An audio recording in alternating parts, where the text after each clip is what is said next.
Welcome back to Legacy of Kain Soul Reaver 2. This is episode 6. Last time, we came face to face with Janos, which is just amazing. And it was just great to actually meet a character that's only just been sort of referred to in legend or just pictured as, you know, this beastly vampiric figure. And we meet him, and it's just this subversion of expectations, and he's just like, Raziel, my son, what have they done, you know? And what's really cool is Vorador was talking about him as well when we had that conversation with Vorador in the second episode, and how he's just been like waiting around, and Raziel being like, maybe I am the Messiah, you know? And Vorador saying, no, he's not. He's a very naughty boy, and we know the rest, you know? So Janos is currently under attack. The Sarapan followed me through this area, and then Janos has pushed us to the Fire Forge for us to obtain a new power for our weapon, and hopefully we can unseal the door, which is, of course, naturally sealed with the Fire Forge lock. And then we need to see if we can potentially save him. So this place is looking mighty colorful, very child-friendly. It looks like what we need to do is we need to take the fire from one side and potentially place it over the other side. But there's also a bunch of stuff, so we'll figure it out, I suppose. Let's have a little head down, and then we'll see what we can involve ourselves with. There's also this. Oh my god, we're actually Olympic torching it. Okay, so you've got to do the Legacy of Kain Olympic torch relay thing. So it looks like what we might need to do is obtain the power of wind. Oh, we have to bring this down. Okay, we have to bring this down to the ground. Obtain the power of wind. Activate those, and then do something with light as well at some point. Might just quickly fix my audio.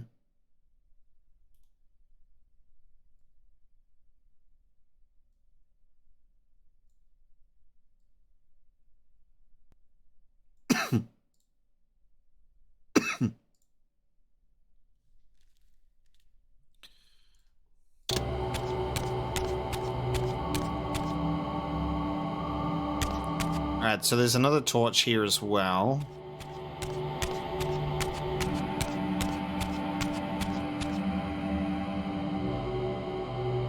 And then there's also that light crystal up there with the power of light. It's just thinking about how to bring these down, I suppose.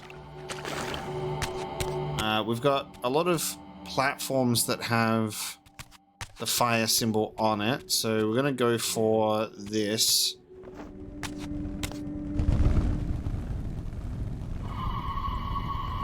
There you go, first steps first.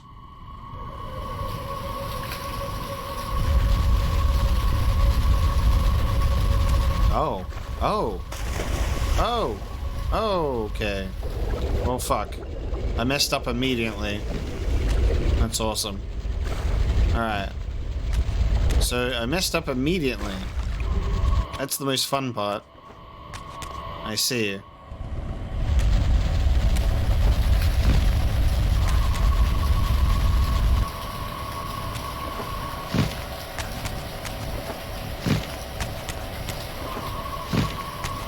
Huh. Okay. Yeah, I thought this was going to be the the end thing to do.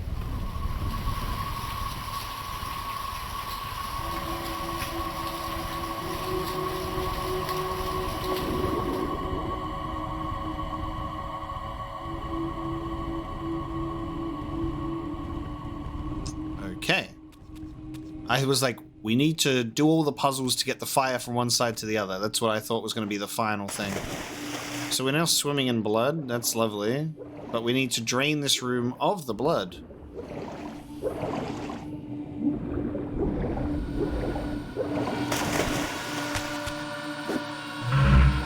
So we will light Reaver, then we will crystal. It'll evaporate the blood. And now we can have the power of air. That blood effect looks great. And now what we have to do is activate... Oh. Oh, shit. Hang on. Oh, it's a timed thing.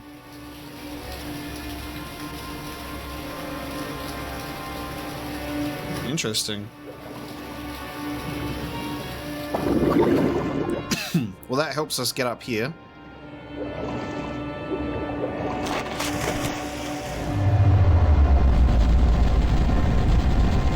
Oh, that activates just all of them together. Nice.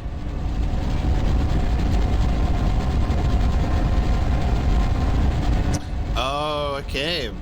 And now we take the flame from there to there. Gotcha.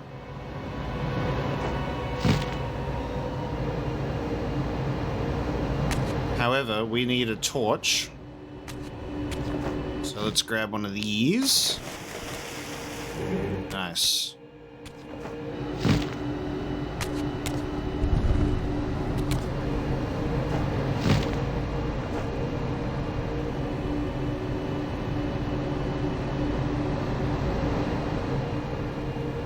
Love that it just hits like an invisible ceiling.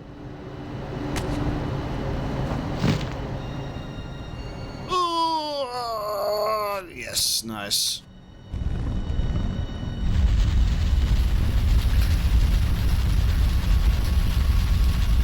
Oh god, there's more. Okay.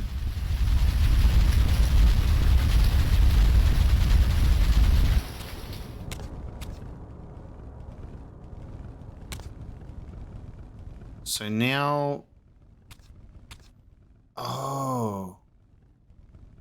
Okay.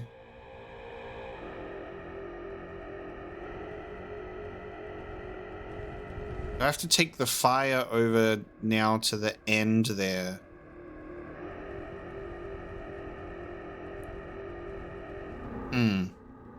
Okay. Now to do that, I guess I would think we would need to shoot the light crystal again.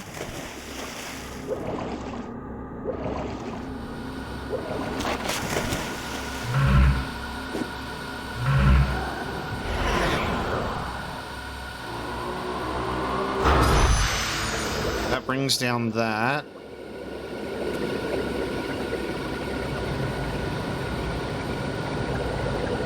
Oh, and then we have to light the torch and fly around the room. I see.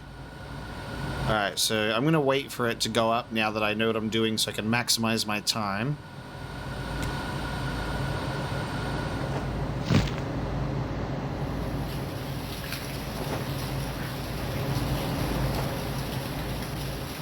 Can't even get back there at the moment by flying. I must swim. Okay, so...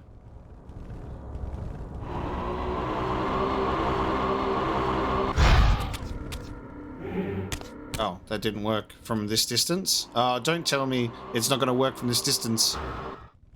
Alright, I just missed. Cool. Gotcha. Light it up.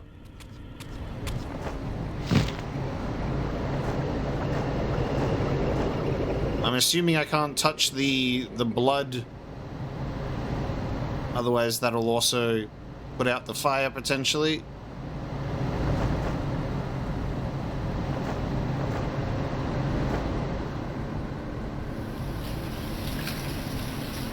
Olympic torch ceremony complete.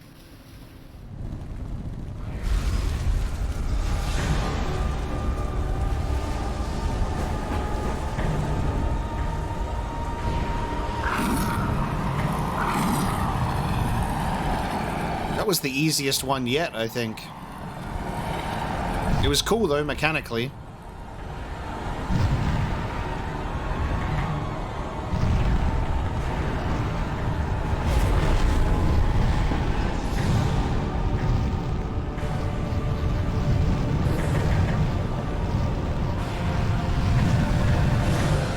this music is so good. And the Eye of Sauron appears, speaking the black tongue of Mordor.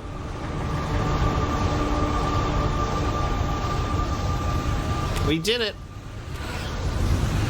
Yeah.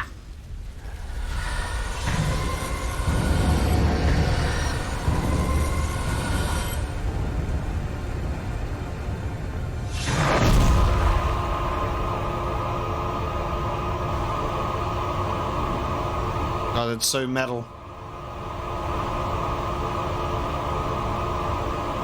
I love that it even makes the black bars in the cinematics. The Reaver into that furnace and forged the blade with elemental fire.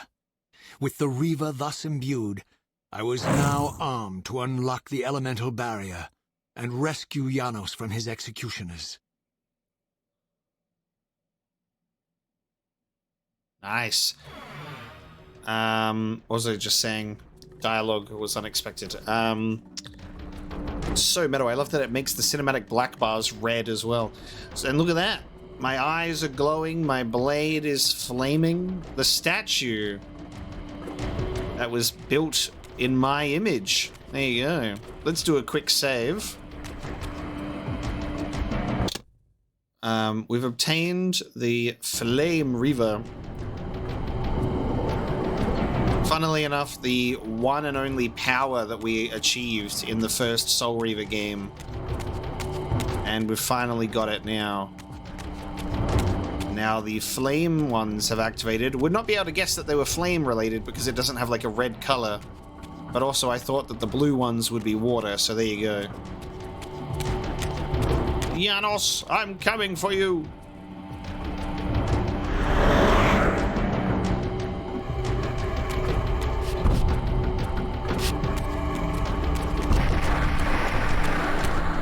No, it's happening. The Heart of Darkness.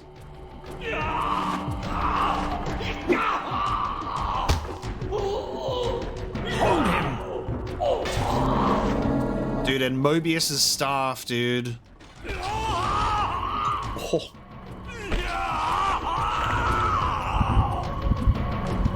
Look at his black heart. How it still beats.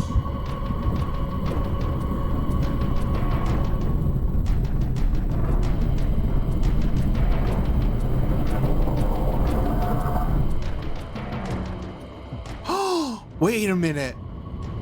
The fiend intends to bury Is that me? Raziel, we must get out of here. Oh! No! That moment of recognition with each other. Holy shit, no!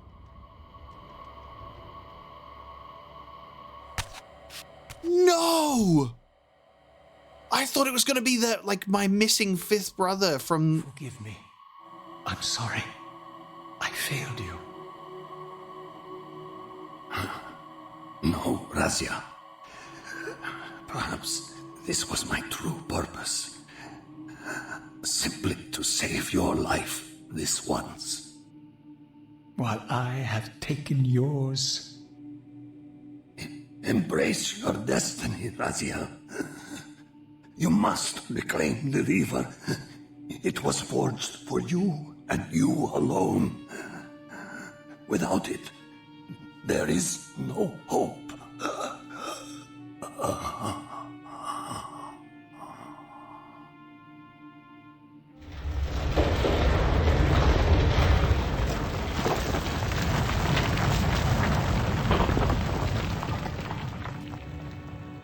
As I backed away from Janos' body, I was overwhelmed by a sense of self-loathing so deep I could barely contain it.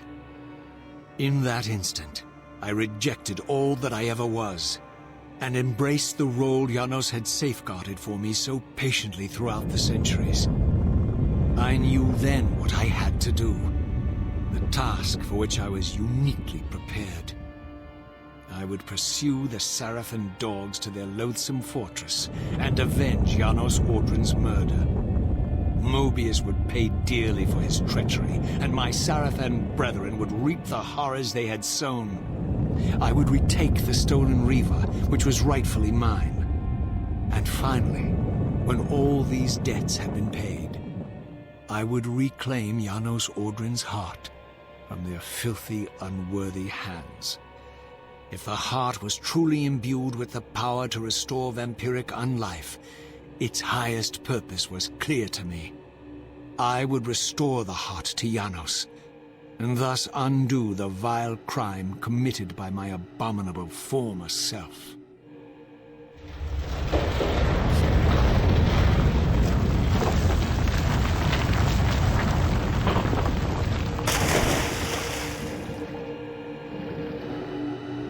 No fucking way. Dude, when he first went into that room last episode, I was like, oh my god, it's gonna be the brother that we didn't kill from the PlayStation 1 game. And then when they were looking at each other, I was like, this is gonna be the thing, and he's gonna go, whatever his name is, it's like Terrell or something, he's like, ew! And then the stare just lingered for a little bit too long when it started to become a stare of recognition and familiarity, not with someone that you know, but with like staring in a mirror and not knowing what exactly you're looking back at, but kind of knowing what it is that you're looking at. And that stare between them both and the haircut, oh my god.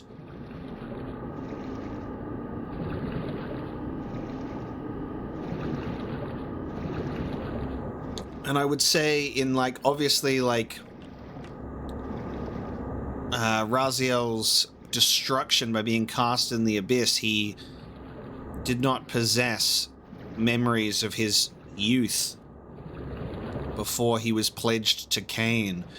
How incredible the development of Raziel from, you know, being subservient to Cain, like part of his little clan, evolving before him with the wings, being cast into the abyss, finding out the truth of his existence, that he was like, I was Sarapan, right? And like trying to desperately cling on to a former identity that was stolen from him, and then going into the next game where we return to a time when the Sarapan are in power and Raziel's not liking what he's seeing. We're fighting against the Sarapan, and then not only is he confronted with them murdering Janos Audrin, the key and the answers that he needs for things, he's the one who committed the deed. All those other men with us by our side may or may not have been our brothers. Like Dumar and Melchior and all of them. Holy shit, dude. That is incredible. I'm blown away. I am blown away. We have reclaimed the power of the Fire Reaver. The Soul Reaver was made for Raziel, Janos says, and we must think about the fact that the Elder God titled us as his Soul Reaver as well. Holy shit, the layers to this. Unbelievable, man.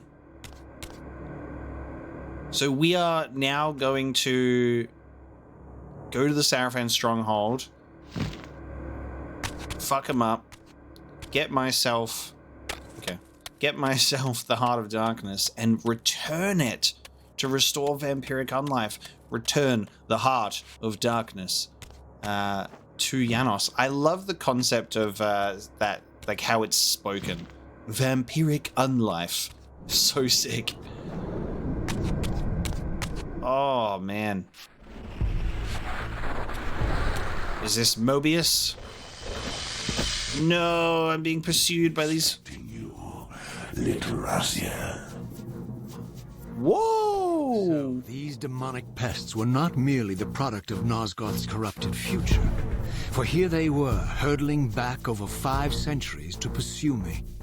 These creatures, I suspected, were minions of the unseen forces that had hoped to control me. Oh. This was the tangible expression of their displeasure.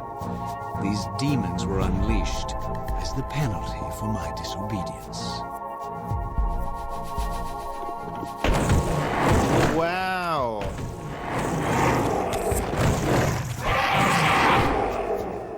Okay.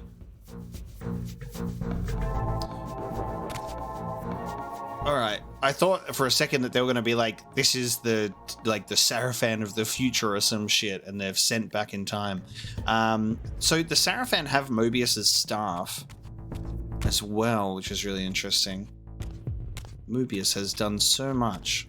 He has time streamed for too long. That's a lot to think about. I'm wondering if the unnamed puppet masters that are being spoken about here is in relation to the final boss of Blood Omen, the original Blood Omen game, because you're facing off against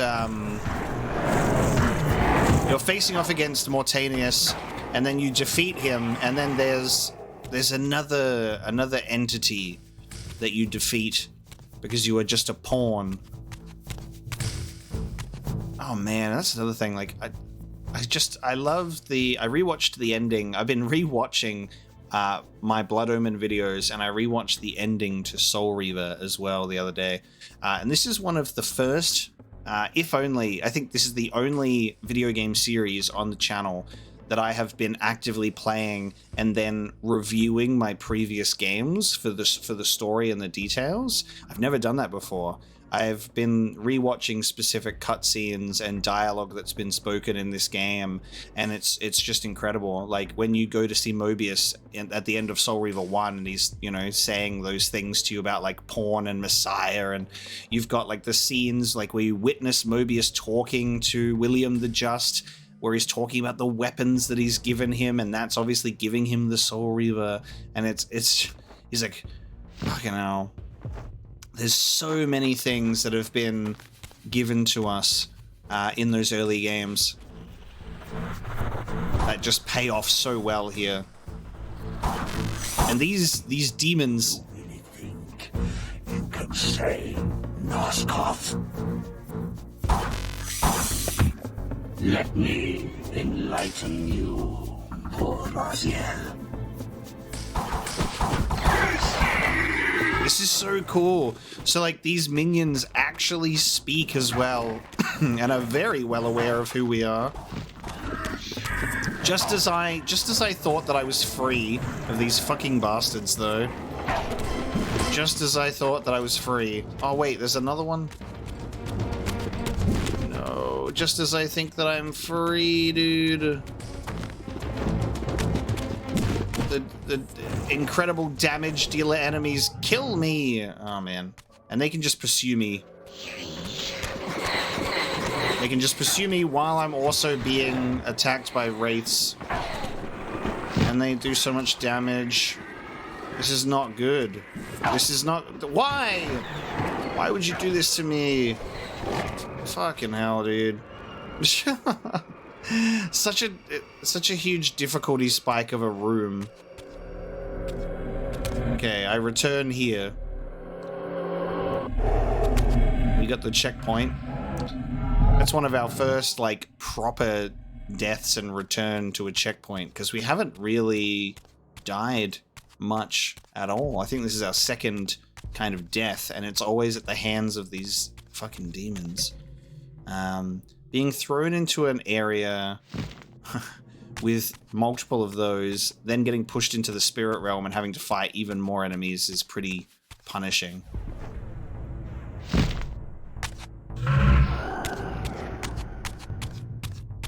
But I love that they actually speak to us, and they're just like, Raziel.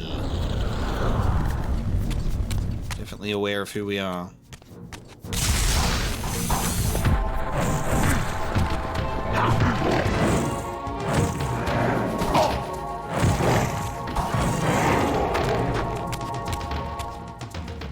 Oh, interesting. The enemies... Okay.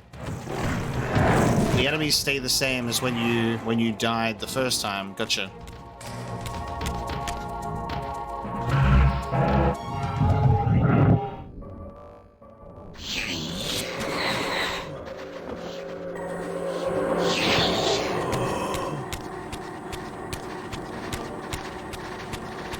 Oh shit, hang on, we have a problem.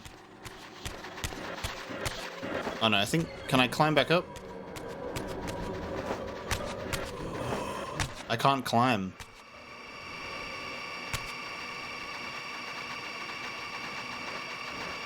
Hang on a minute. How do I go back to the material plane in this area?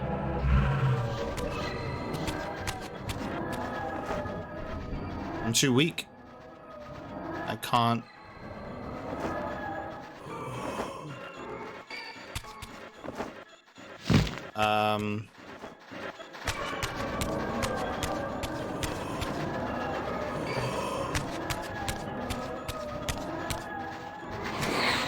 What the fuck? I have to die. I literally went back into the spirit realm so I could get more health.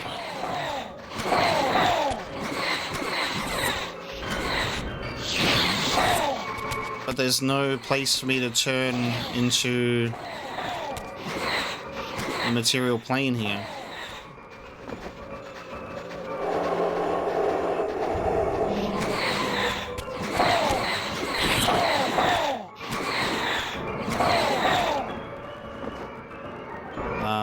I've made a big mistake.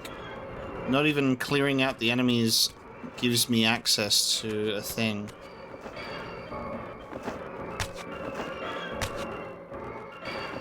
Go up here?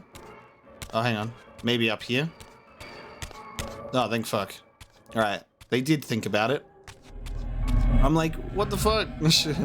I'm trapped. Oh, hello.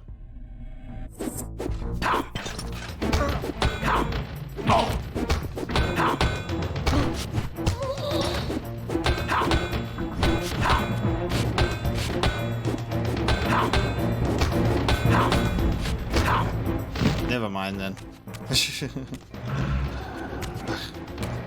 Alright. Panicked for no good reason.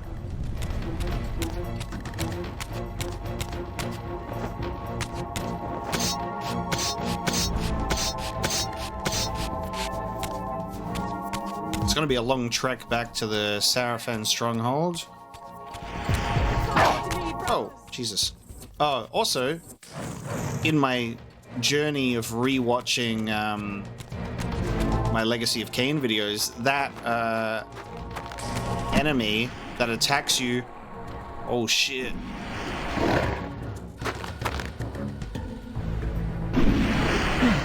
look at them. The savior of Nosgoth. Holy shit, dude, it's these enemies from Blood Omen, these big boys, right? We faced these enemies in Blood Omen. I remember their designs specifically. Amazing. Yeah, holy shit. Obviously, they've appeared in this game before, far into the future. It is. So this mastermind that's like trying to control everything is the final boss of Blood Omen.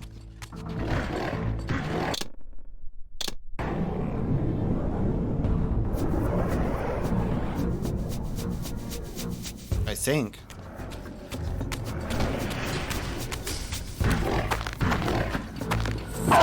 No, attack the like the bigger threat first, you fucking assholes. I love how they abandon the big devil creature to poke at me.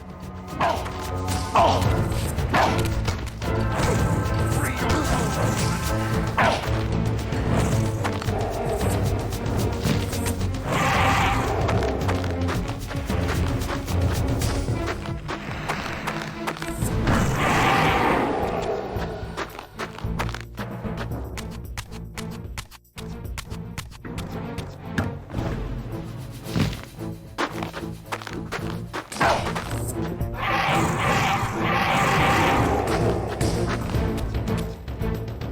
guess there's another one.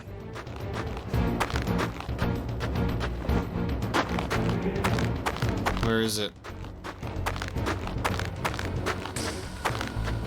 There.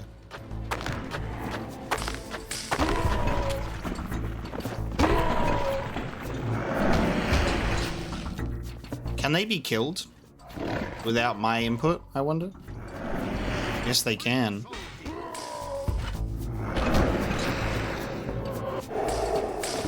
Don't worry, don't mind me, I'm just gonna spectate for souls here.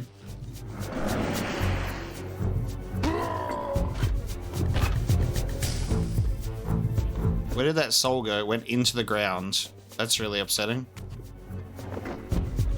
The soul went into the ground. It's like, sorry, you can't have it. Oh. Fuck.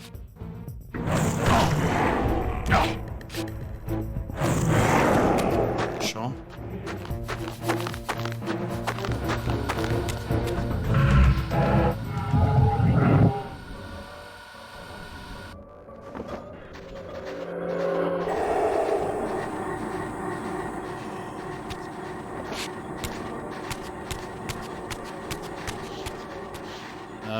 Where can I transform back into a real boy?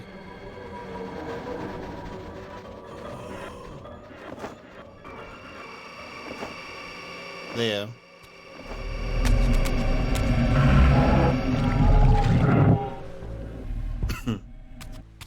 Just needed me health back. I love that no matter how many elements I get and add to my Soul Reaver and how much my health increases, these enemies still just delete me.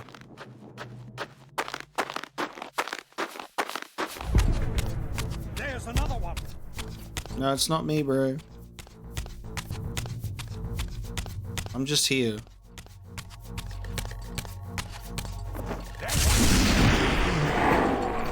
Yeah, fuck them up, guys. Oh, fuck, I have to do it. Guys, focus on the fucking big demons, please. Fucking assholes.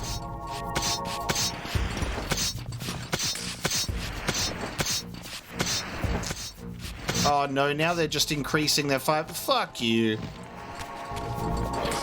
I was gonna escape. That's so annoying. I was just about to escape. Oh, the difficulty spike is actually quite literally abysmal. Like, it's unrelenting.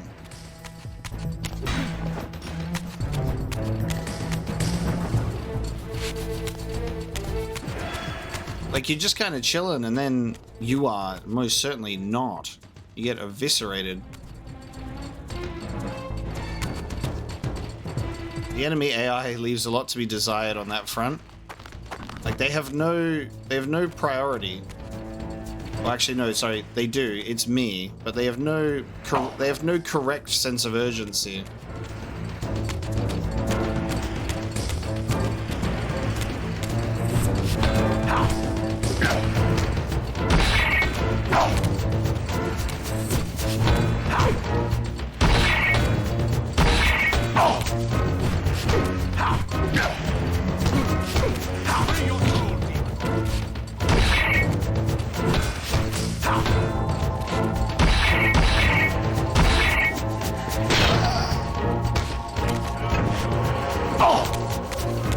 You're not gonna let me get that soul, are you? Oh, I was just about to get it.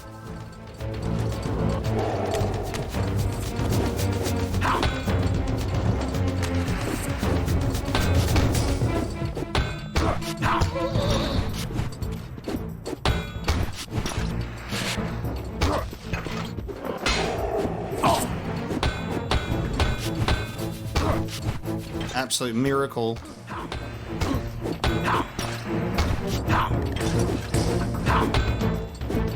gonna separate the humans so I can fucking kill them and get health.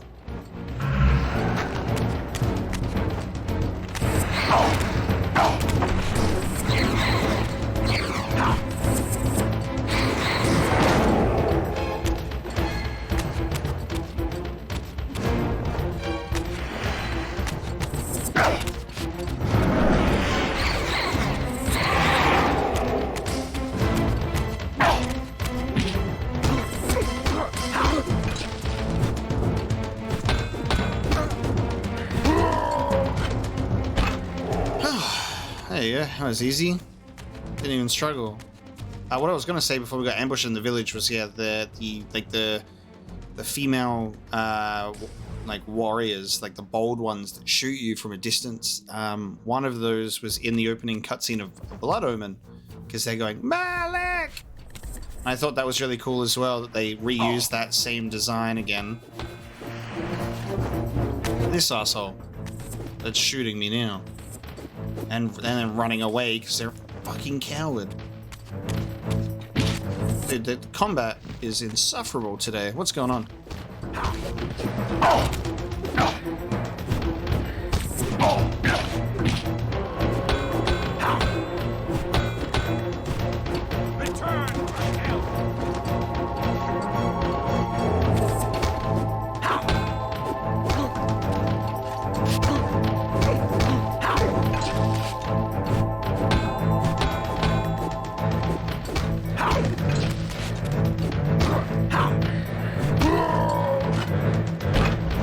Lovely. What a trek.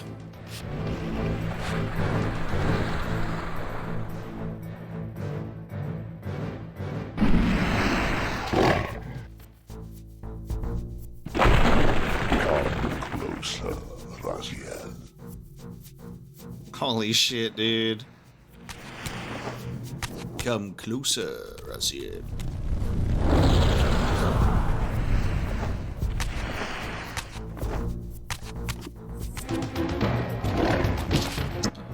My health, you fucking bastard. And you try to dodge this creature and it's pointless.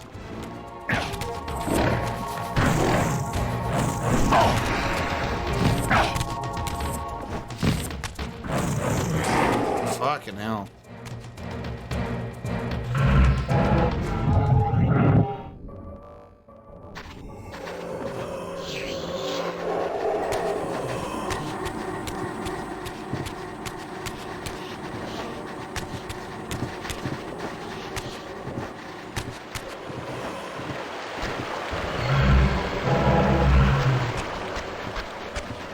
How do I turn back into a real boy?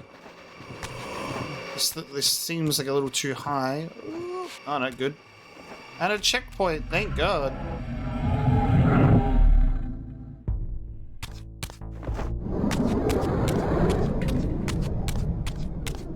How far away from our destination? We're on our way. We're heading back through the pillars. Now, we've already had our cutscenes going back to the Sarapan stronghold and the pillars played out already because we got curious and went back. So I wonder if it'll play different cutscenes or the same ones. The context of what we're doing is different now, and we're under attack, so I expect it might play out differently. I would like to be left alone, though. Oh my god. Let me get back to the Sarapan stronghold in peace.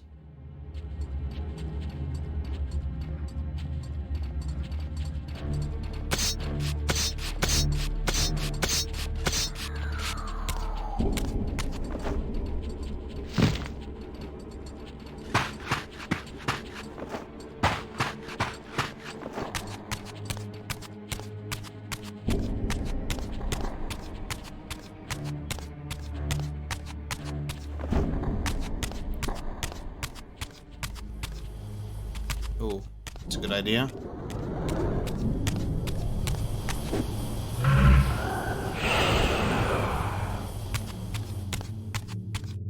And where's Vorador during this time, you know?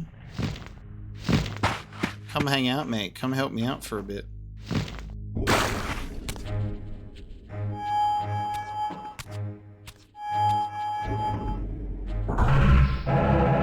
At this point, just let me go back into the time chamber. I think there's a save point on this side, I believe.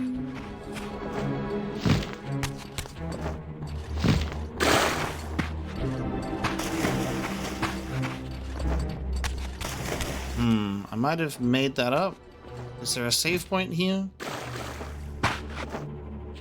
Or is it further down? No, there's a save point here. I was right.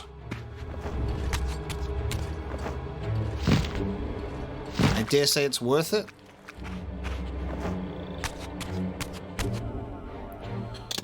What's really interesting about the save points in this game is it's clearly the fast travel points from the original Blood Omen, because the fast travel points in Blood Omen were the ones that were outside, out in the wild like this. They were green, and they're nowhere to be found in this version, so I guess that's their replacement. The save files, the save points were, I think, always inside. Like buildings and dungeons and stuff. But alas, there is no fast travel, so why would you have fast travel points?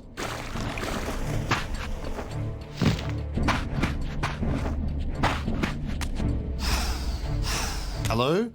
No. Are you serious? This is a one-way... This is a one-way fucking door? Oh, I can't even use my powers to go through it. Holy shit. That is really annoying. All I wanted to do was go to a save point. I didn't realize it would cost me everything. Okay. I've got to go back around again now.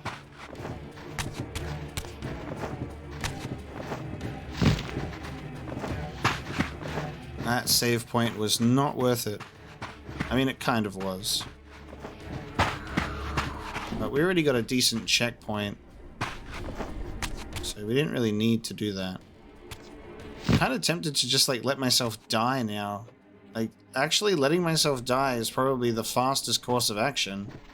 That'll just respawn us back at that checkpoint.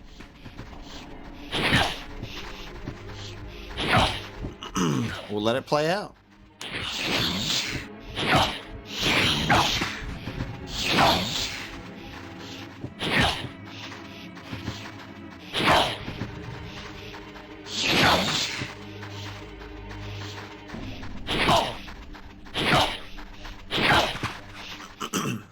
It's amazing how little damage these creatures do compared to those other demons.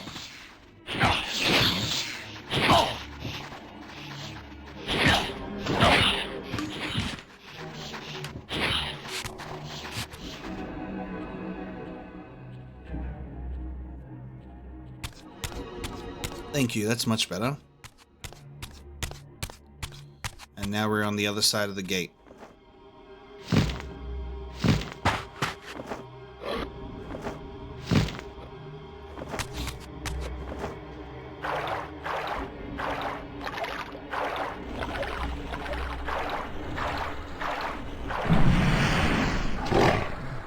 Hi. You shall not pass. Hey, you said the thing. Alright, you're gonna have to let me get into the physical mode here so I have a little more of a fighting chance with my health. And then you'll follow me into this realm, I assume. Yep, anyway.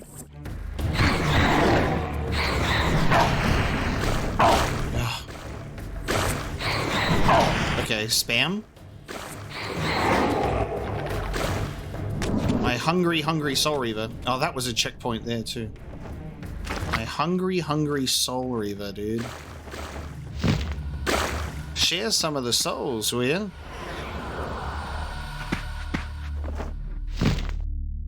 Oh, there's bound to be a cutscene with the Elder God this time. So there wasn't the first time we were like, let's go back to the Sarapan stronghold, we'll check things out. But there will absolutely be one now. Especially with the Janos Aldrin scenes that have taken place. Oh, that's exciting.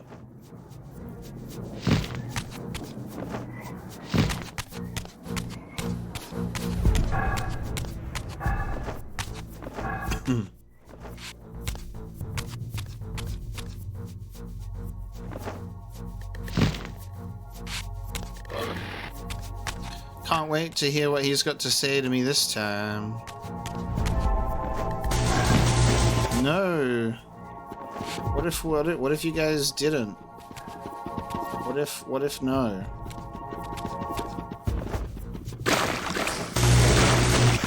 Oh, I didn't realize that I was going to spawn even more. Nope.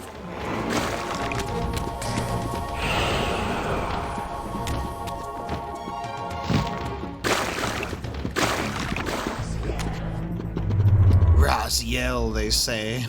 Yes, they know my name. How nice of you. Unfortunately, I have places to be.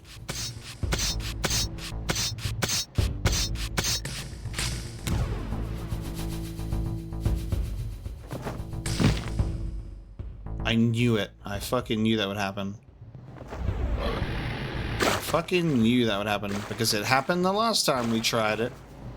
And it's like it's destiny to fail. Come on, mate. Raziel's just got a little bit of trouble flying sometimes.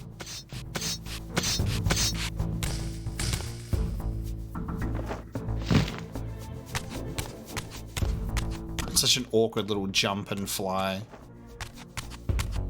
Especially when your wings don't even work, like I just tried to do it there. Nice. So this one's activated now. I'll take that with me just in case you... The wings, dude. Honestly. So I mean, I'm literally pushing into my controller with all of my might. I don't know if this is like a PC version problem, a input delay, it just not working. It just did it again. It's so crazy. I wonder what is actually the cause. Because if I want to test it, it'll do it every time. If I stand here and press it twice, he'll fly every single time. He does it every time. But when I need him to do it the most, he's like, nah. It's really unfortunate.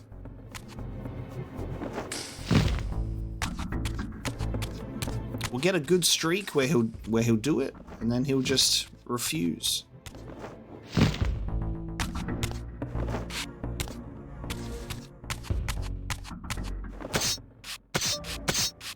Alright, Elder, what have you got for me? Considering you named me your Soul Reaver, and look at what we've learned, huh? Look at what we've learned.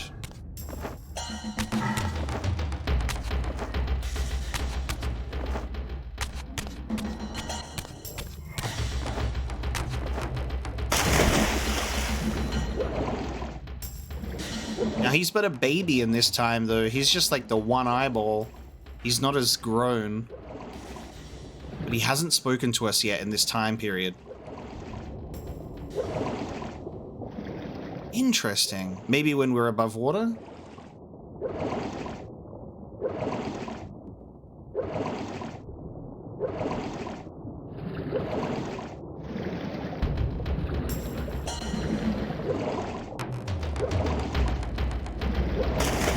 Yes. You have failed me, Raziel. I wonder, Old One. Did you truly resurrect me, or were you simply there when I awakened from my torment in the abyss? I suspect you found me merely convenient, dropped in your lair by Cain, indestructible for some reason, a durable and gullible tool for you to manipulate. This one thing I readily admit. I have been used by others time and again, but always I seem to stray from their path. What is it about me, demon, that makes me such an unreliable instrument? Why do I survive one trial after another, on and on, in an endless succession of humiliating deaths and resurrections? It seems there is much more to my destiny and my history than I know. Perhaps more than you know as well. I shut him the fuck up. He had nothing to say, dude. He was like, you know what? I'm gonna just shut up. Wow. So he, you know what is crazy about this? What this establishes as well is he's present like in all timelines at all times, I guess, because yeah, in all time at all time, because he's not getting sent through time. He's not traveling through time stream portals like Kane and Raziel are, and he's not manipulating time like Mobius does with his little staff and his time streaming powers. The Elder God is clearly in a different form of its life, where it's smaller, hasn't spread as far, but it is aware of us and what it's done in the future. Because we're in the Blood Omen timeline, and Soul Reaver 1 takes place a millennia past, and then we get cast into the abyss hundreds of years past, centuries past, and then the Elder God is like, sup. So the Elder God is, I guess, able to view his entire existence already with that explanation, or am I overthinking it? It just, the fact that the Elder God is able to speak to us and be like, you failed me, you know? Like, he's clearly aware. And when we were stepping into the portal for the first time at the end of Soul Reaver 1, he's like, you will no longer be under, like, not under his influence, but free of his influence or something like that. And then he, without hesitation, goes in the portal. Just interesting to think about, innit? Does he say anything if we swim down? Because he has a couple of times.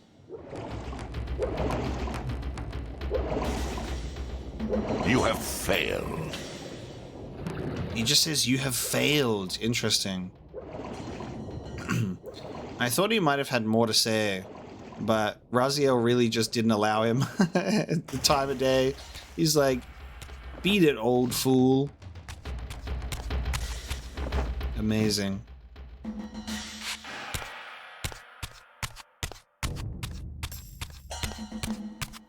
Alright, we are on our way back to the pillars. I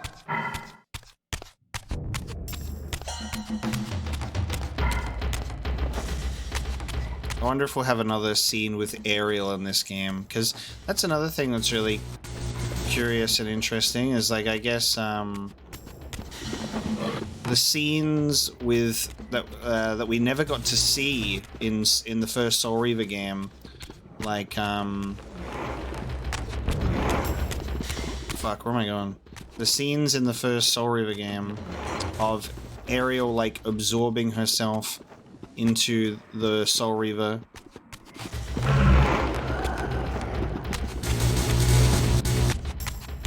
Let me through. And then the red blade, and it wasn't like a fire blade like this, it was like a blood red blade.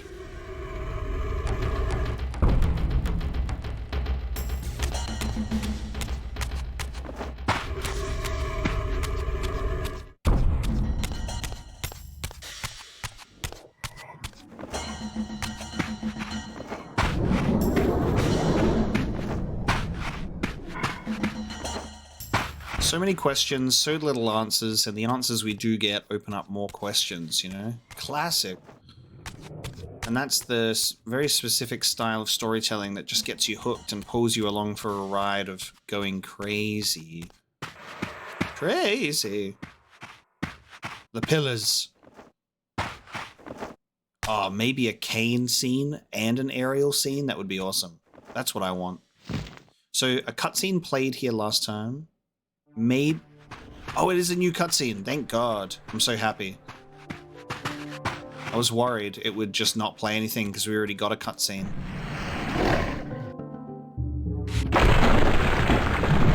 Damn it, that's not a cutscene. What a fool. He thinks he can change his destiny. Damn it, this is not what I wanted. I wanted Kane or Ariel, not 3 of these fucking things.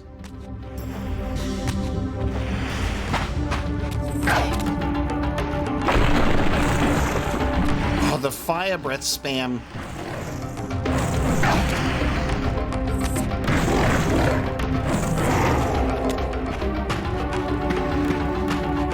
Alright, hold on, fellas. You're gonna have to wait. Ow.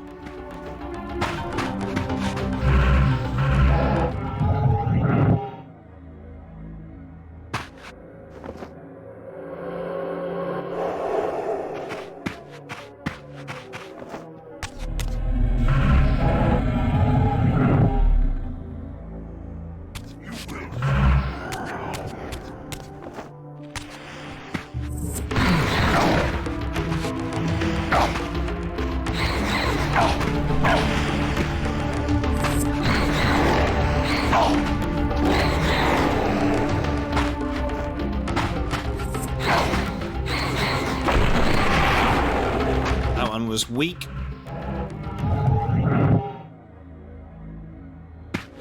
Yeah, so it seems that the Sarapan stronghold and the pillars cutscenes that played when we decided to backtrack might have been unique to that specific instance, because now we're being chased by demonic forces.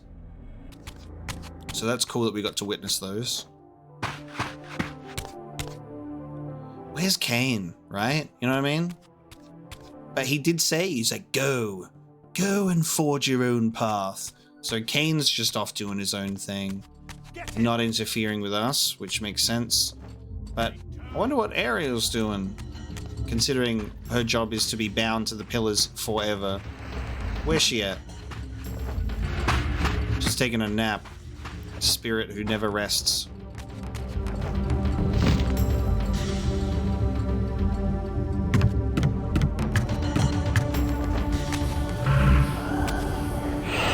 I wonder what Mobius has to say after all of this shit as well. Oh, don't know why I'm doing that. That is... I don't need that to proceed.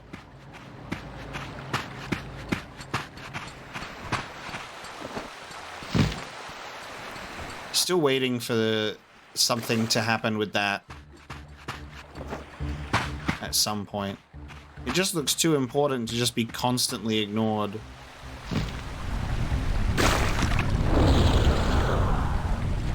Oh, this is going to be fun to melt the ice. Guard me, brothers.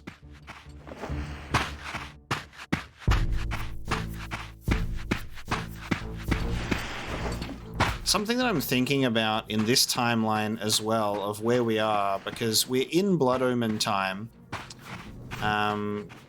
is the fact that obviously we've been to Ustenheim, which is cool, but there's a whole world out here that we've explored in Blood Omen that is not available to us here, which is all of those other locations like Nupraptor's Retreat and Malek's Bastion and all of that stuff, because those characters they're kicking, they're doing stuff.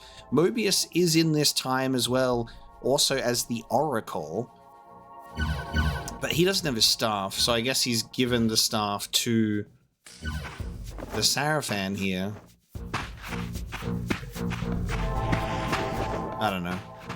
There's so many angles to consider, because something that I had a question about before was in relation to time travel was like, is past Cain in this same timeline with our present Cain, or is Raziel as well, which is something I didn't expect, because I didn't even think Raziel would be doing anything around this time period. Although Sarapan can now drown. Oh no, never mind. Just does this. Oh, so I can open the door now. Cool. Yeah, I was just like, is there potential for us to like encounter a younger Cain who doesn't know who we are yet, you know? Like how we encountered Ariel and she didn't know who we were yet. The fact that we can encounter a young Raziel is amazing.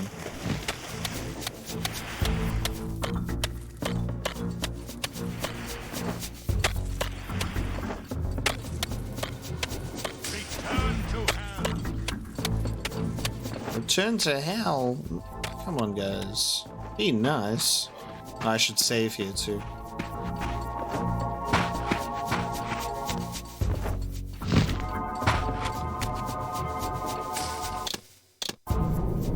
I like how all the other Reavers like get used for a lot of things, but then the Fire Reaver is like, I guess you can melt ice in this one specific spot. Because it comes in so late.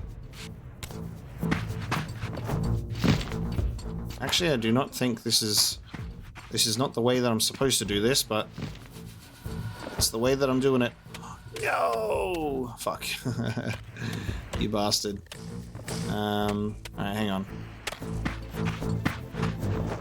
That felt so close.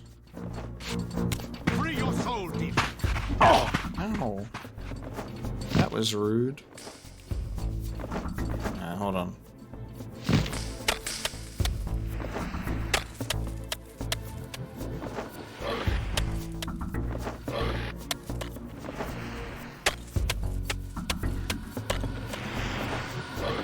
Oh. Nice. I can grab it.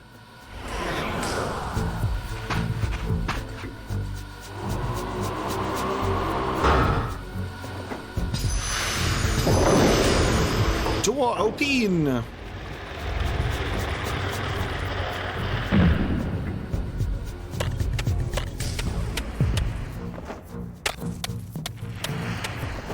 Guard me, brothers.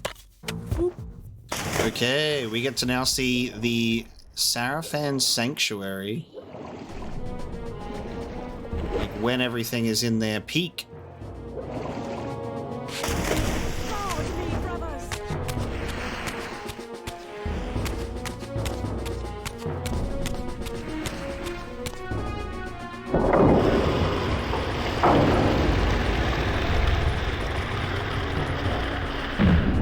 We are shut in.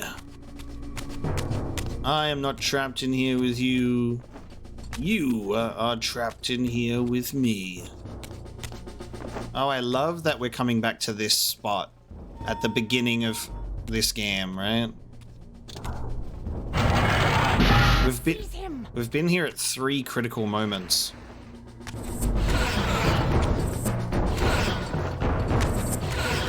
I hate that they just run. Like, just endlessly running.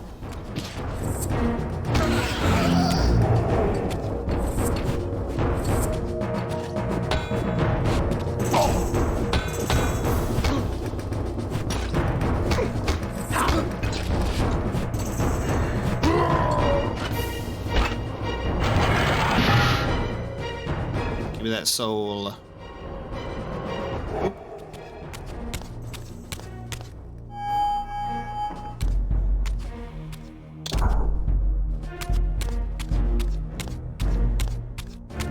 Don't spawn demons at me. They're not allowed in here.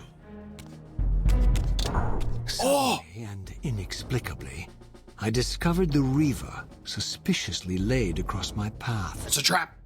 Again, I sensed nothing of that temporal distortion, the peculiar sense of displacement I had felt when I encountered the Reaver in William's chapel. Cornered here with the blade, I suffered the same nameless dread that I had experienced when Janos first presented the Reaver to me. I felt at once repelled by the blade, and yet overwhelmingly compelled to seize it. So, Raziel, here we are, finally. You have no choice but to confront me now. And I am not so foolish as I've let you believe. We have business to conclude. That's Malik. You knew I would lead the Sarapan to Janos, you vile bastard. You've been orchestrating my every move. My destiny is an amusement to you. It was fun while it lasted. I think not, Raziel. Malik, do not let this creature leave. He poses a danger to the Circle. Poor, deluded Raziel. Did you somehow imagine you had the guile to change history on me? I'm the time streamer. I knew your every intention before you did, you imbecile. That's why he's late! That's why Malik was late! There is trouble within. The Circle is under Hold attack. fast, Malik. This one is the real danger. Oh, What are no! you trying to concoct here, Mobius? You toxic creature. Did you imagine I'd simply allow you to run loose, corrupting everything you encounter? I admit that I've underestimated you to this point, Mobius. But it's a mistake I won't repeat. Wrong again, Raziel. Now, Malik, bolt the door. Using his staff to disable my Wraithblade, Mobius effectively disarmed me, leaving me with only one choice of weapon. And yet I confess, it was not the lack of options, but blind rage that made me take up the Reaver. In my fury, it felt as though my hand had acted of its own will. And now, that same hand clutched the hilt with unyielding strength, and I felt a constrained tingling, a remote but palpable sense of longing, as the disabled Wraithblade tried vainly to embrace its physical twin. Ah, dude. We now wield the Soul Reaver physically. Wah, wah. Wah, wah, wah. Wah. The Reaver exerted some mysterious power over me. It sustained my energy, enabling me to prolong my physical manifestation indefinitely. In fact, bonded to the blade as I was, I could no longer shift into the spirit realm at will. Nor was I able to summon the Reaver's twin, for my Wraithblade had been disabled in the confrontation with Mobius.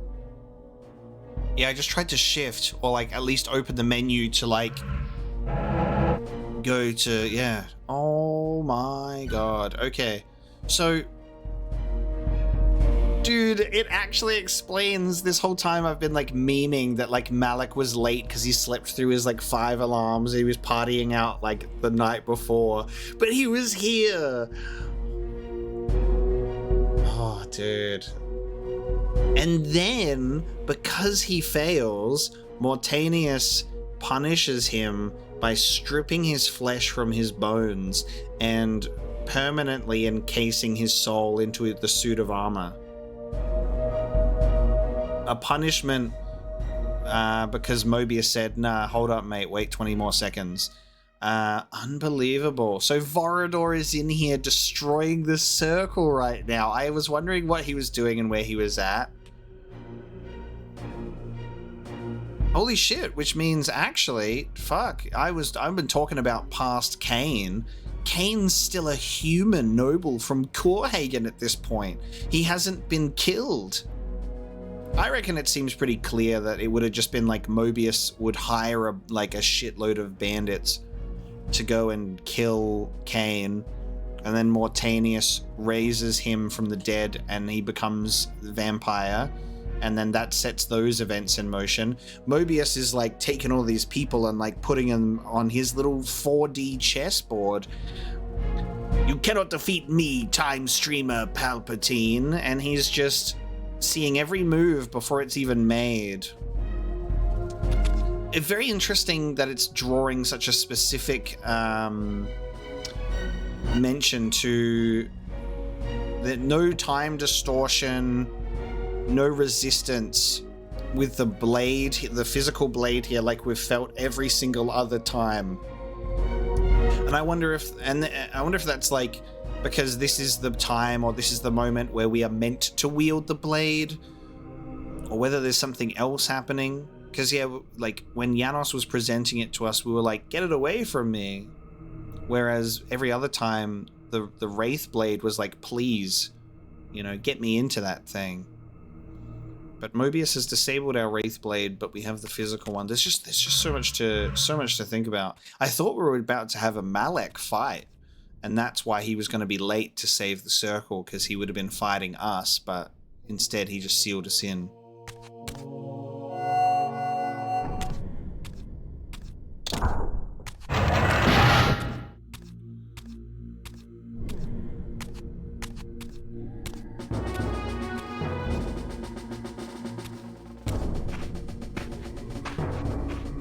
Dude, are these my brothers, please? Come to take your revenge, demon. Back to hell with you! I recognize these two as my former brethren, in life as Sarapan, and in unlife as Cain's vampire sons. Melchiah and Zephon, Dude! the weakest of Cain's brood. These bastards had no idea what future lay in store for them, how they would become the very thing they so despised. The Reaver hummed with ravenous anticipation. Janos had called it a vampiric blade, endowed with the power to drain its victims of their lifeblood. I was eager to see what the Reaver would do to these two.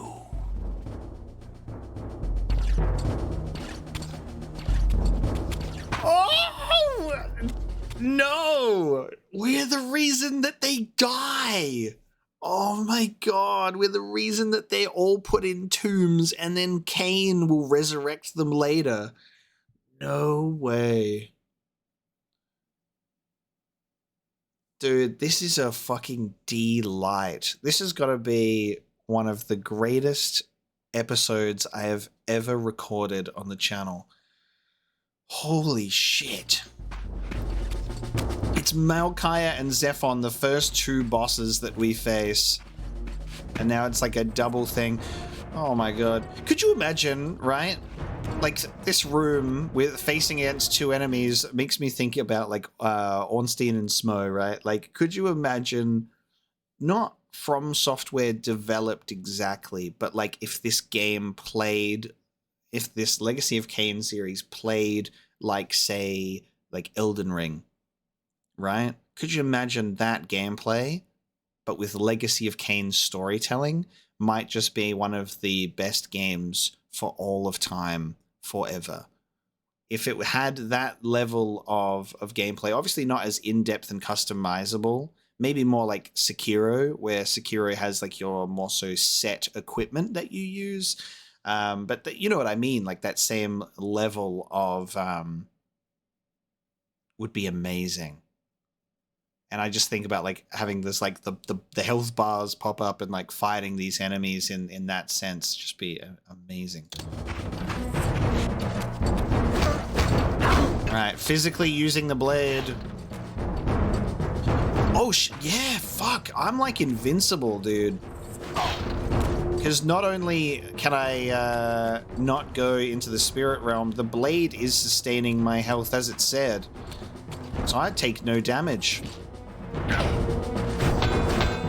They put God mode in the game as an actual feature. And it makes so much sense from a story purpose. I'm wielding the blade that was made for me, that I was destined for. I'm so happy that we've finally got brothers, because I'm like, I've been waiting the whole time for brothers to appear. That's why I thought when Janos's little structure had been broken into, that it was going to be, you know, like I said, our missing fifth brother. Holy shit, you guys.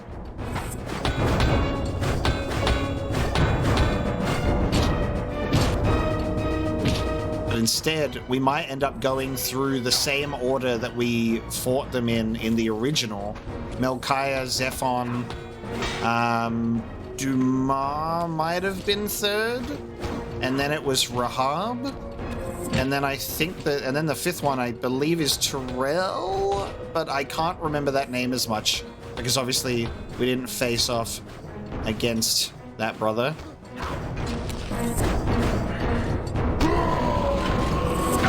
Oh! Wow. Okay. Let it be known that I just that soul did not get absorbed into the Soul Reaver. It went up into the sky. But we absorbed blood.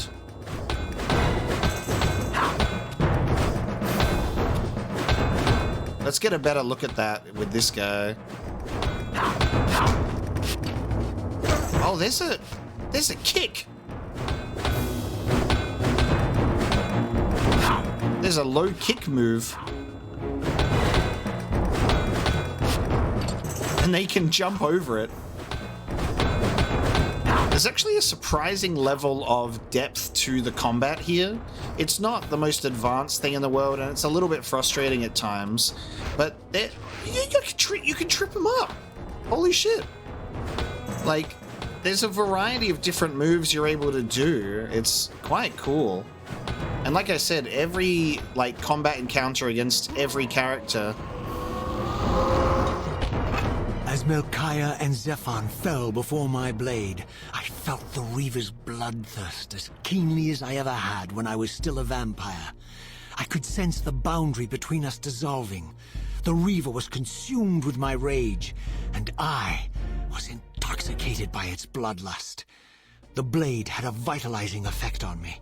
My physical energy no longer decayed over time, and the wounds inflicted by my foes healed almost instantly. The Reaver had made me invincible. Actual God mode blade, dude. Yeah, the blood gets absorbed into the blade. We didn't get to see it that time, but the first time we see the soul just go straight up into the air. Yeah, the combat has a surprising amount of depth to it, in how, or just one-on-one, every fight, even against a random enemy, is like an actual threat to you.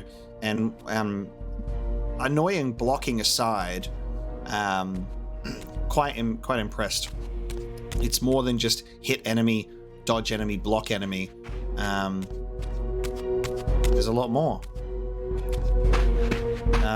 Fuck, I'm not sure. Am I going this way? I think it's this way. Oh no, that's sealed. Yeah, holy shit. And like, if we take a closer look at the Soul Reaver, because it's like they're talking about its bloodlust now. Like, it's a vampire skull on there, at least with the teeth, right? It seems like it's very much a vampiric skull.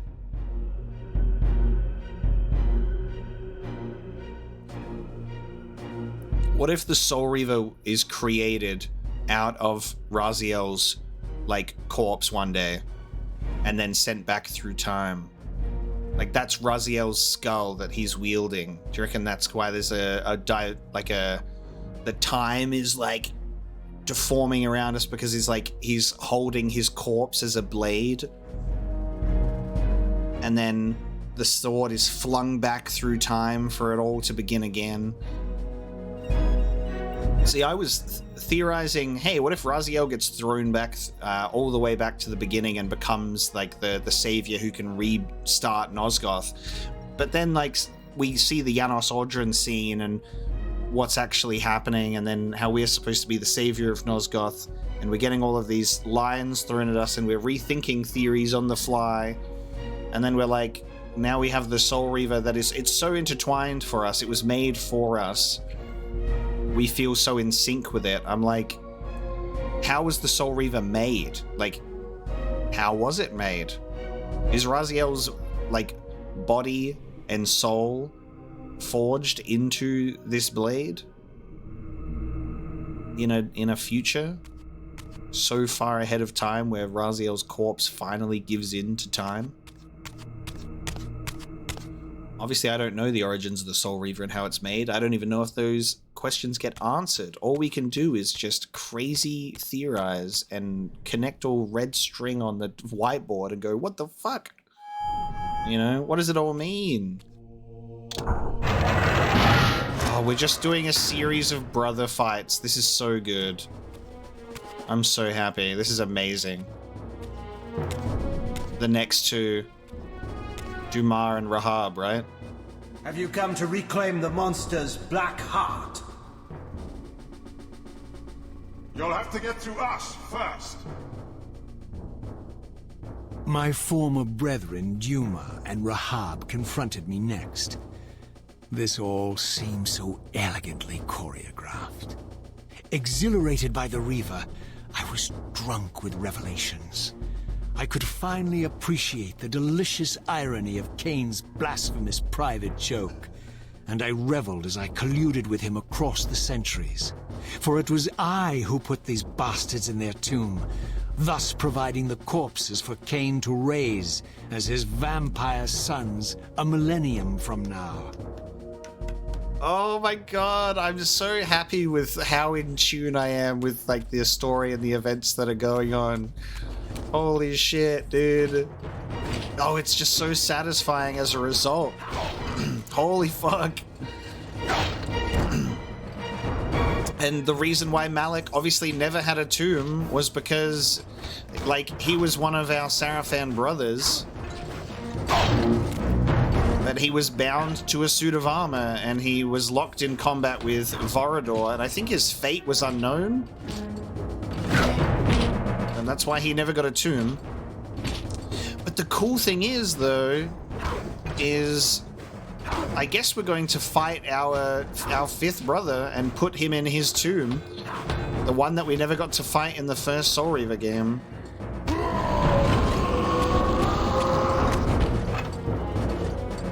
Yeah, soul vanishes. It does not get absorbed into the Reaver.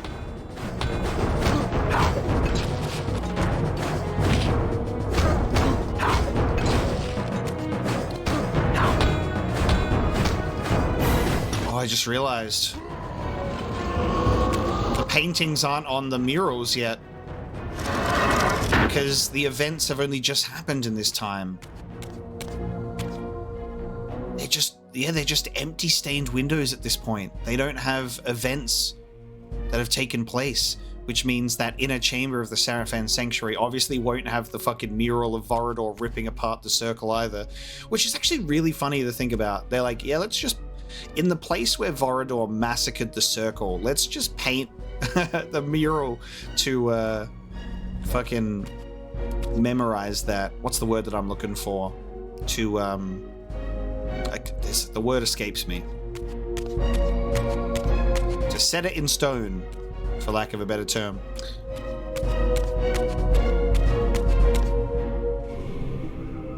Okay, so cool. It's kind of sad that we didn't get to face off against our fifth brother in the first Soul Reaver game, because this will be our first encounter with him.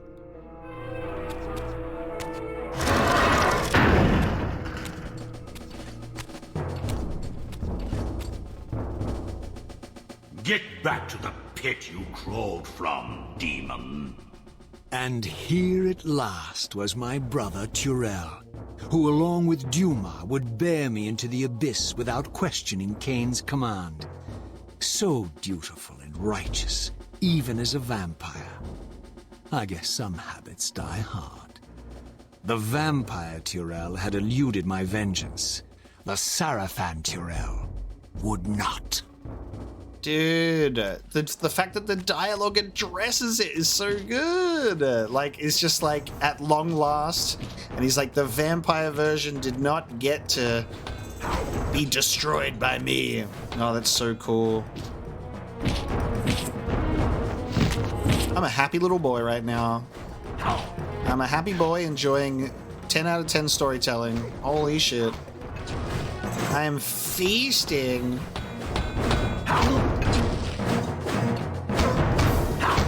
You know what?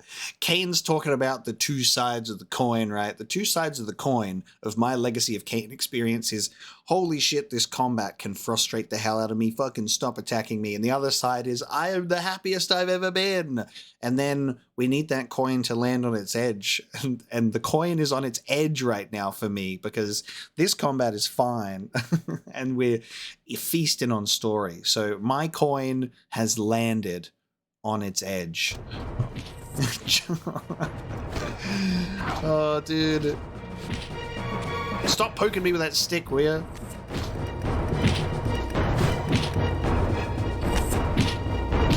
I love that, like, I try to close the gap and then, like, he just pokes me and makes the gap happen again. It's great. I really love it. I really love it. I really love it. You bastard.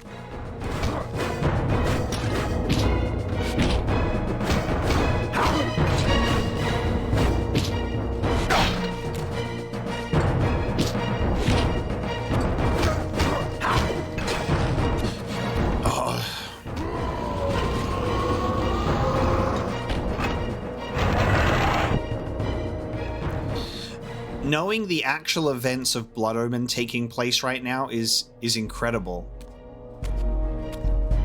Something that actually is quite peculiar is Ariel's murder takes place around the same time as Vorador attacking the Circle, though.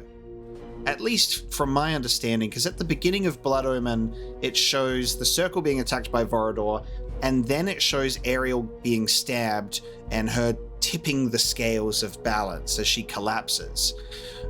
So I'm wondering if they've changed that to her, because we've already met her, so she may have already been killed much earlier and then the Blood Omen cutscene just shows it happening because it's like the beginning of the game. It's like setting things in motion. Here's what's happened before Cain becomes a vampire, I suppose.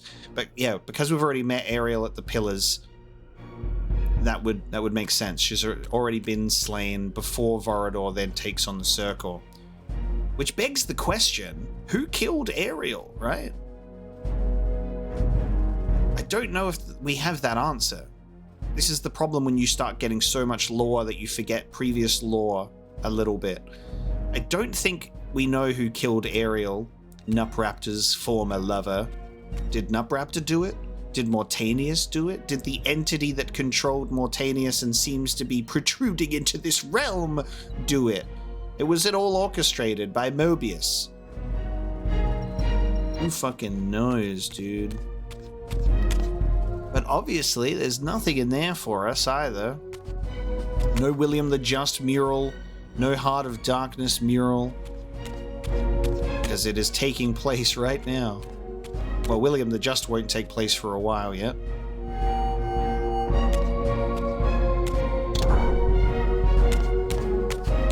My brain is overflowing.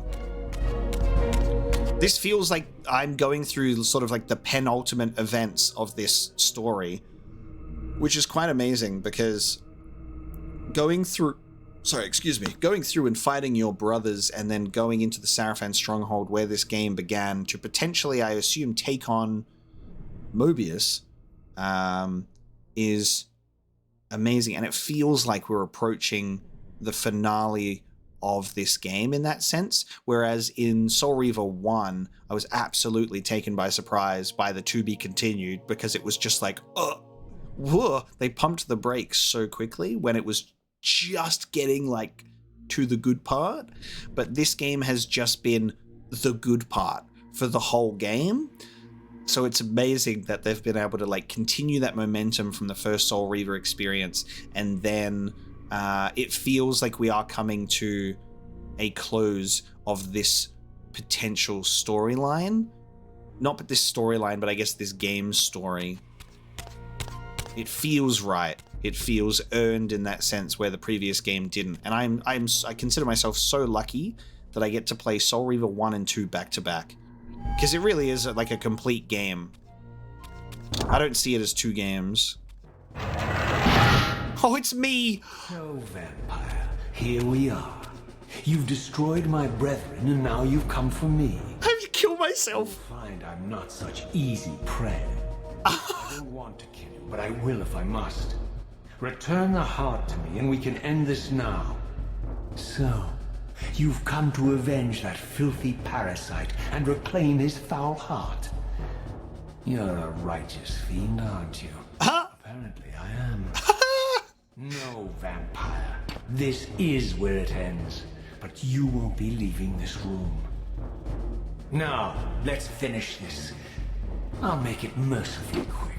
Oh, As you did for Janos? No, that beast had eluded us for far too long. It would have been a shame to end him too quickly. It's ironic, really. The great Janos Ordrin turned out to be no challenge at all. Thanks to you. Did you hear his cowardly screams when I tore that black heart out of his carcass? oh my god, dude, the drama at play, right? And this is what Cain was saying at the end of Soul Reaver 1. Like, he was talking about just how much drama there was left to unfold, and this is it. Does Raziel not go, hey man, you sound pretty fucking similar, I gotta say. look at you with that haircut. You copying me, mate? You know, like, oh, and the way that his personality is so, it's just unchanged. And I love Raziel, my Raziel's like sass. Like being like, apparently so. I kill myself so I can exist. I wonder if I'm going to absorb my soul into this blade. The other brothers, their souls vanished, but I wonder if the Soul Reaver will consume my own soul, like I was just talking about.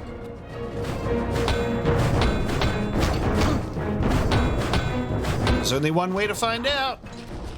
But this is why the Soul Reaver must react so weirdly as well. It's like, you've slain yourself. The blade was made for you, and it also is the blade that kills you.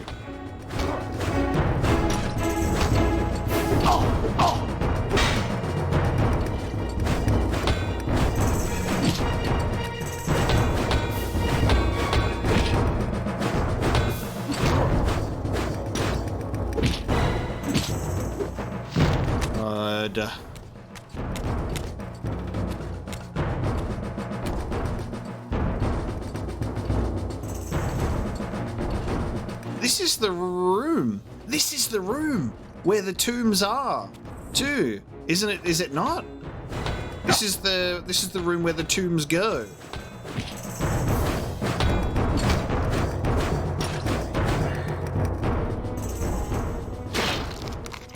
Oh. I renounce you.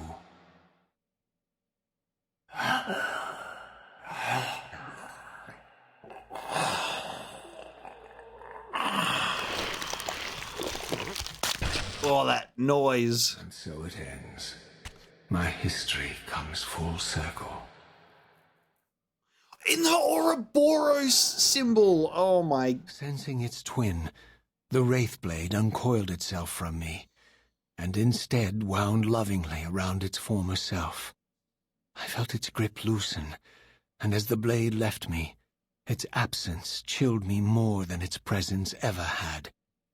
A foreboding sense of emptiness and loss stole over me, and a terrible revelation gathered like a storm at the edge of my awareness. That's my fucking soul. With all other foes exhausted, the conjoined blades turned themselves on me, and I realized, finally, why I had sensed nothing when Janos offered me the blade. The Reaver was never forged to be a soul-stealing weapon. The ravenous, soul-devouring entity trapped in the blade was, and always had been, me. This is why the blade was destroyed when Cain tried to strike me down. The Reaver could not devour its own soul. The paradox shattered the blade. So, this was my terrible destiny. To play out this purgatorial cycle for all eternity. I could not bear it. Despair overwhelmed me. You.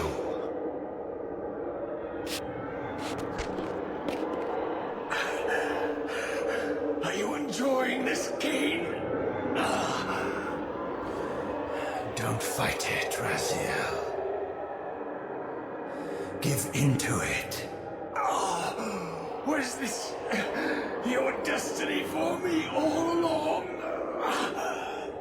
Trust me. I felt myself weakening, unable to hold on any longer. The Reaver was too strong. The compulsion to simply let go, too great. And then, a growing sense of vertigo and the familiar displacement. The paradoxical moment when my twinned soul hovered both outside and inside the Reaver blade. This was the instant, the glimmer of temporal distortion Cain had been counting on all along. This was the edge of the coin, the minute flicker of probability upon which Cain had gambled everything.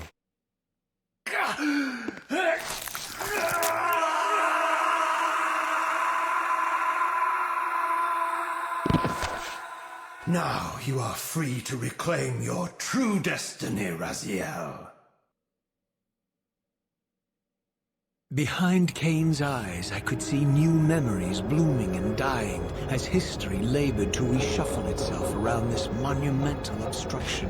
And I could see by the dawning horror on his face that perhaps we had strained history too far this time. That by trying to alter my fate, he may have introduced a fatal paradox. My God. The Hilden. We walked right into their trap. Raziel, Janos must stay dead. But Cain's warning was lost as I slipped into the spirit realm, too weak to maintain my physical form. And there, waiting for me as always, was the Reaver, the Wraithblade, my own soul, twinned and bound eternally to me. And I realized that I could never escape my terrible destiny. I had merely postponed it. History abhors a paradox.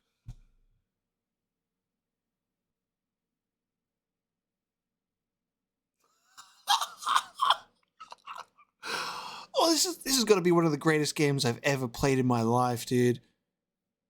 No fucking way. Holy shit. Oh my God, I'm crying.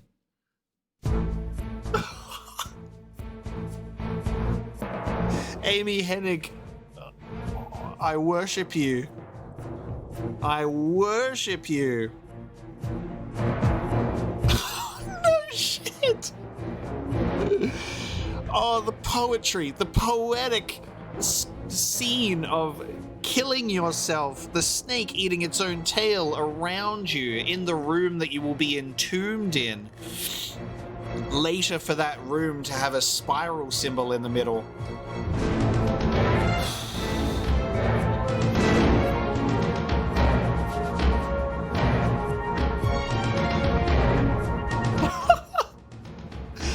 No way.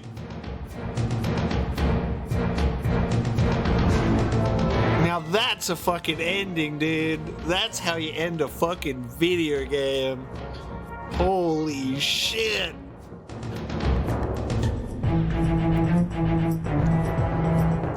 That final sequence of slaying your brothers, putting them in the tomb, setting the events in motion, killing yourself. I was right. It was my soul in the blade. Oh, good stuff. Good stuff. That's why it was made for me.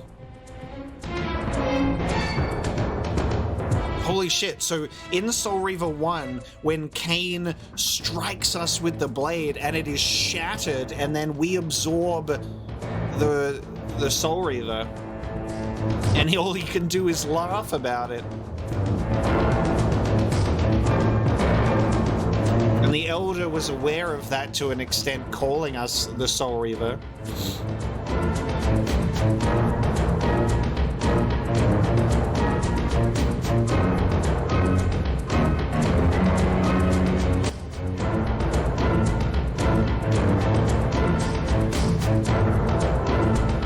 Damn, Ariel only got one scene, which is really interesting. Pay attention to every single name you read in these credits, because they were sitting on one of the most incredible video game experiences I've ever had. And that's not recency bias at all. That is not recency bias. That is just pure fucking 10 out of 10.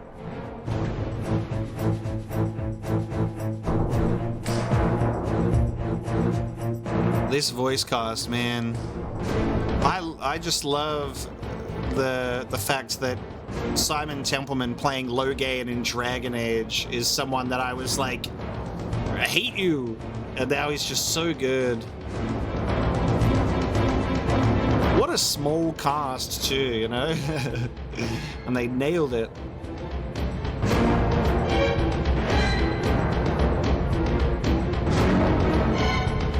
That was one of my favorite ways I could have ever experienced an ending to a video game. Just the way that that all played out. And it felt like the end. Like I said, it felt completely and utterly earned. And we are just left on this edge of like, what is next, you know? And that is another cliffhanger, but like a satisfying one. It's not one that feels like the game was ripped out from under you, like in the previous one.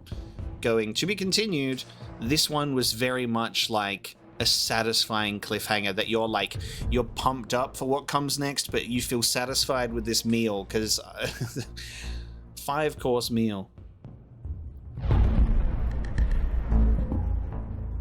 There is so much to think about with like this storyline in general. So we played into a trap. Cain refused the sacrifice. We played into a trap. Full circle. Fucking amazing. Vengeance, renunciation, and full circle. The Sarapan Inquisitor is defeated, and as he staggers, Raziel runs him through with the Reaver. Transfixed on the blade, Sarapan Raziel chokes and gasps as his lifeblood is drained from his body. Face to face in this deadly embrace, Raziel curses his former self with the solemnity of an oath. I renounce you with revulsion and finality. My history comes full circle. The fucking Ouroboros, man. That was perfectly done. As Raziel stands over the corpse of his former self, the Wraith Blade begins to manifest, its power gradually returning. Raziel watches in growing alarm as the Wraith Blade abandons its symbiotic grip on his arm and coils itself around its twin, its former physical self instead. Thus joined, the twinned Reavers turn on Raziel with the blade still bound to his hand. Raziel is dragged helplessly as the Reaver exerts its own will. Raziel struggles but is powerless to resist the blades as they turn inexorably toward him. The Reaver plunges toward Raziel and impales him, his eyes widen in agony, despair, and recognition. So this was my terrible destiny to play out this purgatorial cycle for all eternity. So that was the loop. That was the snake eating its tail. That was the moment. This form of Raziel would cease to exist, consumed by the Soul Reaver. Cain would then resurrect the Sarapan. Millennia would pass. The events of Soul Reaver would happen, thrown back into the past, in just this constant loop, and they have broken the cycle. And the way that they had that animation of Cain just like responding to like everything just like shifting is so exceptional. And then he's like, wait a minute, like he's like, congratulations, you did it, but then at the same time he was like, wait a fucking minute. Raziel falls to his knees, transfixed by the Reaver. His hand, still bound to the blade, forms a perverse, vicious cycle as his soul is gradually but relentlessly drained away, absorbed slowly and torturously into the Reaver. Raziel strains against the blade, trying vainly to escape this horrible fate. At this moment, Cain reveals himself, stepping out from the shadows of the chapter house. Raziel sees him and immediately believes he has been betrayed, that this is a trap set by Cain himself. Overcome with rage and agony, Raziel accuses Cain. Cain approaches, watching Raziel with intense fascination. Raziel cries out in anguish. Cain urges him intently. Raziel's strength is fading, he begins to collapse. Out of strength, Raziel surrenders his will. As he nears the brink of oblivion, a fluttering distortion tangibly begins, and Raziel approaches a dawning revelation. The paradoxical moment when my twinned soul hovered both outside and inside the Reaver blade. 2 Soul Reavers! Cain lunges forward and with a massive history-defying effort tears the Reaver from Raziel's chest. This was the edge of the coin. The Reaver flies across the room and the Wraith Blade flickers and fades as it is separated from its twin. Raziel falls forward, rescued from the threshold of oblivion, but nearly completely drained. Gradually, the room begins to wrap around them as history strains to find a course around this new obstruction. As the future reshuffles itself, a look of horror slowly dawns on Kane's face. With new memories blooming in his mind, Kane realizes he may have just made a terrible mistake. Then the reshuffling begins to settle as history finds its new course, but the horror on Kane's face remains as he realizes what price had been paid to restore Raziel's future. My god, the Hilden. We walked right into their trap. In a quiet, awestruck horror. Then, with a sudden realization, Kane tries to warn Raziel.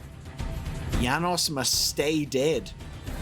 But Raziel, drained almost to the point of annihilation, is losing consciousness. He falls to his knees and begins to waver out of existence as he sinks into the spectral plane.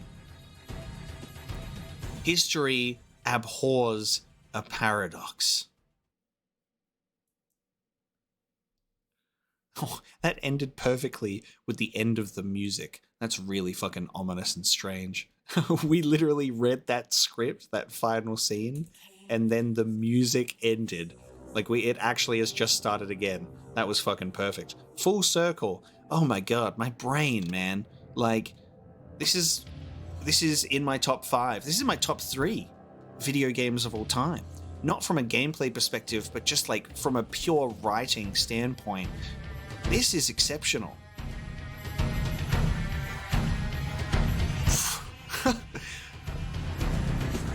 Like, oh man, I'm sufficiently satisfied. I'm full of that. I just ate some good fucking food, and like, as much as I am intently excited to jump right into Blood Omen 2, I'm going to hold off for a little bit. I'm going to take a little bit of a break. The Soul Reaver back-to-back was amazing because I really do see that as just one game with the way that story plays out. But we'll take a little bit of a break before we go to Blood Omen 2. But something that really excites me now is the 2 titles that are coming up for these Legacy of Kain games. Blood Omen 2 makes me feel like now that Kane is like, he's just had a bunch of new memories come in while history reshuffles itself in such a massive way.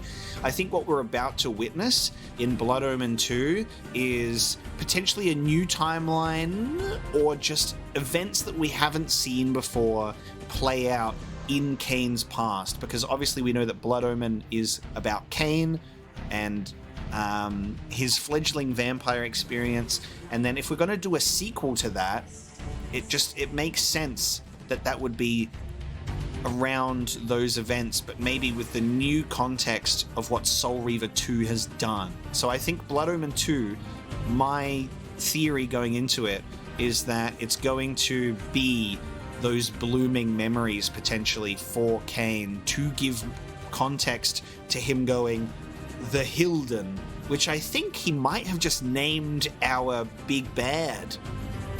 I think he just named the big bad with that. Like, it was their trap. And Blood Omen 2 might give us that, which is very exciting. And then with the context of what has happened here, the final game in the series being titled, for now, the final game for now, please revive the series because I'm getting sad thinking about the fact that, like, I'm approaching the end. Make more Legacy of Kain games. Continue that, please. Amy Hennig, I'm begging you. Can Embracer Group give the Legacy of Kain rights to Skydance so Amy Hennig can have her baby back, please? Because, my god. And then the final game is Defiance, which is what they just did here. So I think, like, what's really great is the title of that game launches off of the event at the end of this one. In this defying act of destiny, now they face the consequences in that game. fucking amazing. That's what I'm looking forward to the most. Those are my thoughts just going off of titles and what has happened in this game. So we'll see how things actually play out. But thank you so much for joining me for the ending episode of Soul Reaver 2. I am such a happy little guy right now after playing this game. We have truly experienced peak today, and I'm happy. I'm happy. Thank you so much for being here. I hope you've enjoyed the journey so far and you enjoyed this playthrough. Thank you to those that have supported me to get to this point. Thank you so much to those people that recommended this game to me 3 years ago when I had barely any subscribers and I was just playing a couple of games and they were like, hey, play Legacy of Kain, you might like this. 3 years later, here we are, absolutely gushing about it, and I think I played it at the perfect time, to be honest. Like, this is where I feel like most confident in my channel and my content and the quality that I produce, so I feel like we have played this at the perfect time. This was my destiny, to play Legacy of Kain in this year. But yeah, thank you so much to those that have recommended it. Thank you to the patrons who voted for it to finally make its way onto the channel. It's been an incredible experience so far, and we're gonna take that short break before the next 2 games in the series. So thank you so much for joining me today, and I will see you next time.